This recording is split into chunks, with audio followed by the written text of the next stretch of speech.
Hi, once again this is Ed from ExoticBlanks with a video to show a new product that we have picked up in the last couple of weeks called Giraffe Pen Blanks. The reason they're called that is because the pattern on the blank is very close to the pattern of a giraffe. The blanks are square when we get them, so the first thing you need to do is mount them on your lathe and take off the corners.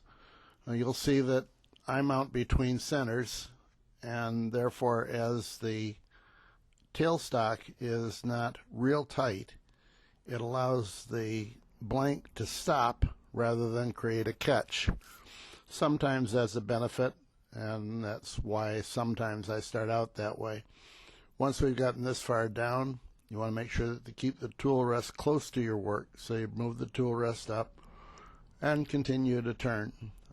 All of the time on this material and most materials, I take relatively thin cuts and just take a lot of them. If the blank is rotating, and in this case it's rotating about 3,500 RPM, it doesn't take you long to turn it into a pen-sized blank. In reality, this is all double speed. I didn't want the video to go too long, so it's all double speed. I believe it took about 2 minutes, and so it took me 4 minutes in real time to get it down to the point where I could face it. Now understand that I don't face my blanks before I put them on the lathe. That comes after I get it down very close to the size that I actually want it. I think this is easier, and I know that it's easier on the material, so I don't blow up blanks nearly as often. Actually, I haven't blown one up at all since I started using the sanding jig that's coming up shortly here. That's the end of turning it to close to size, and here you'll see the sanding jig. I use a Jacob's chuck on the left-hand side as you look at it. That is in my tailstock, and there's a punch in the Jacob's chuck that fits inside the hole of the blank. So I can just move it up to that spinning sandpaper, and it will make it square because the tailstock is square to the spinning paper. So that's all there is to it. As I am doing this for a few seconds, I realize that the sandpaper is pretty worn, and so shortly you'll see how to change the sandpaper orientation. I'm using a 5-inch disc, and I'm only using a very small part of it. So from time to time you just take it off. It is a hook and loop or Velcro. When you take it off and move it, you can move it just a couple of quarter of an inch or half an inch, and you're back on fresh paper. And that then gives you the opportunity to start with real good sanding capability.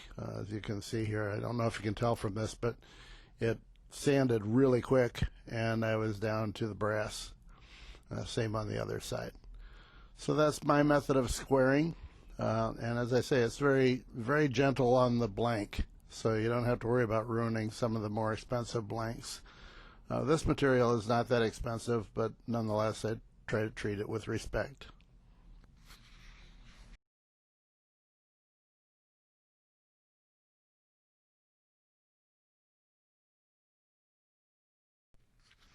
And back to do the final turning. As you can see, everything is going very smoothly on this. It's a simple material to turn. Make sure, well, the way that I do turning on anything is to turn the two ends first, and then move the center to the profile that I want. When I make Sierras, and I make a lot of Sierras or Sierra type pens these days, when I make them, I like the center of it a little bit larger. I don't like an absolutely straight turn, so I turn the two ends and then kind of look at it and decide how much more I want off of the middle. It's kind of subjective, but at this point you can see it really looks nice, and it's ready for sanding. I start with a 400 grit, and once again I apologize for the lack of focus. I have several cameras, and I'm looking for the one that I had that did a pretty good job on this. I haven't found it yet. Every time I put my hand in there, it tries to focus on something different. So it's screwing up the way that this looks when it's done, but my apologies. The first one was 400, and then this is still a different sheet, but 400.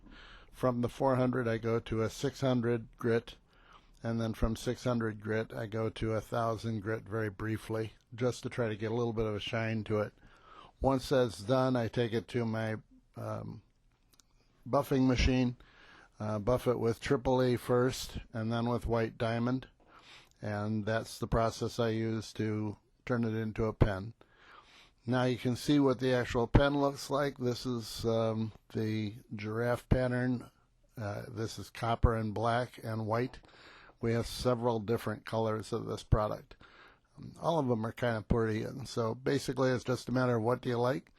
I hope you enjoyed the video. Once again, please subscribe, because we're trying to get back up to 1,000 subscribers so we can do some other things on YouTube. So thank you for watching. If you have any questions, please list them below. This is Ed. Bye now.